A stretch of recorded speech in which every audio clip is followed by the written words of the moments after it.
Hello students, हमने अपनी पिछली क्लास में पुत्र प्रेम कहानी जो है आपकी पुस्तक की, उसका एक क्वेश्चन मैंने आप लोगों को बताया था जो कि 12.5 नंबर का आप लोगों को आता है। आज मैं एक और क्वेश्चन बताने जा रही हूँ आप लोगों को। क्या क्वेश्चन है?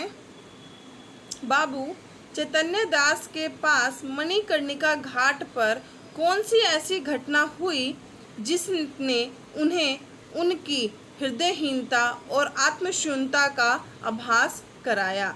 ये एक क्वेश्चन है जो आप लोगों को पूछा जा सकता है एग्ज़ाम में। स्टूडेंट्स, आप लोगों को एक इस तरह के क्वेश्चन पूछे जाते हैं और आप लोगों को एक दूसरी तरह से भी क्वेश्चन पूछे जाते हैं जिसमें आप लोगों को एक लाइन 2 लाइन दे दी जाती है और उस पर आप लोगों को 4 क्वेश्चन पूछे जाते हैं। वो जो है वो मैं आपको नेक्स्ट वीडियो में बताऊंगी।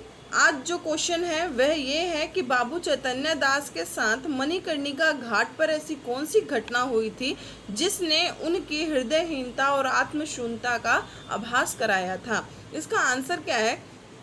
पुत्र प्रेम कहानी में जिस महत्वपूर्ण बिंदु को उद्घाटित करने का प्रयास किया गया है वह यह है कि मनुष्य की लोलुपता किस प्रकार उसकी हृदयहीनता बनकर उनके अपनों के नाश का कारण बन जाती है। जिस तरह बाबू चैतन्य दास का यह विचार कि पूर्व पुरुषों की संचित जायदाद और रुके हुए रुपए किसी अनिश्चित हित की आशा पर बलिदान नहीं कर सकता, इसी के परिणाम स्वरूप जो है प्रभुदास की मृत्यु हो गई थी। क्या था? चैतन्य दास अपने पुत्र की मृत्यु के पश्चात जब मणिकर्णिका घाट पर बैठे हुए अपने पुत्र की चिता ज्वाला की ओर देख रहे थे तो उस समय एक क्षण के लिए उनके मन में पुत्र प्रेम जो था वह जागृत हो गया था।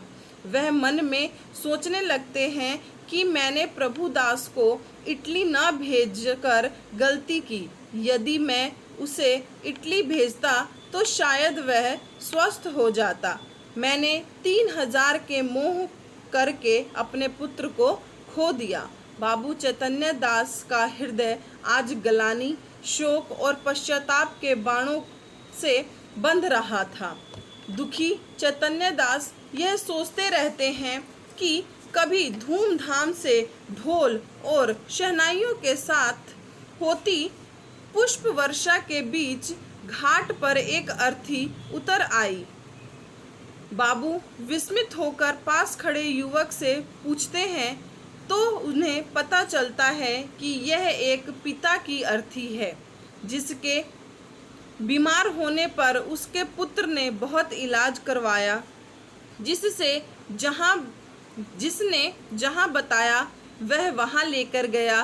वैद्यों ने जो कहा उन्होंने वह किया, किसी चीज़ में कोई कसर नहीं छोड़ी। उसी समय उनके साथी के मुंह से यह सुनकर कि इसने रुपयों को ढिकड़े समझा, घर की सारी पूंजी पिता की दवा दारू में स्वाहा कर दी, थोड़ी सी ज़मीन भी बेच दी, फिर भी इसके पिता ठीक न हो सके।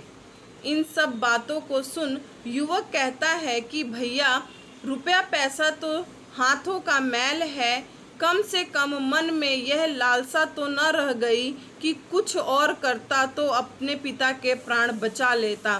धन से प्यारी जान है और जान से प्यारा ईमान है।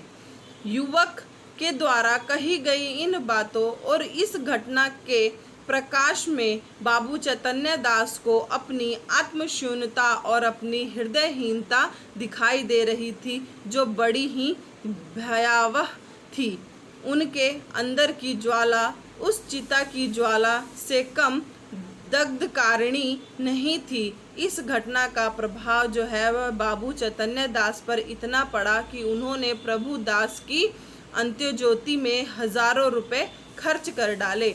यहाँ पर क्या है कि जिस समय बाबू चैतन्य दास को अपने पुत्र के इलाज के लिए 3000 रुपये देने से वह हिचकिचा रहे थे, वह सोचते थे कि किसी भी, अगर हमें डॉक्टर ने कह दिया है कि ये नहीं बच सकता है तो हम उस चीज़ को बचाने के लिए अपने पैसे जो हैं वह बर्बाद नहीं करेंगे। परंतु उस युवक की बात जो थी वह बाबू चैतन्य दास को समझ में आई और उन्होंने बाबू जो प्रभुदास थे उनके आत्म संस्कार के लिए उन्होंने हज़ारों रुपए खर्च कर डाले।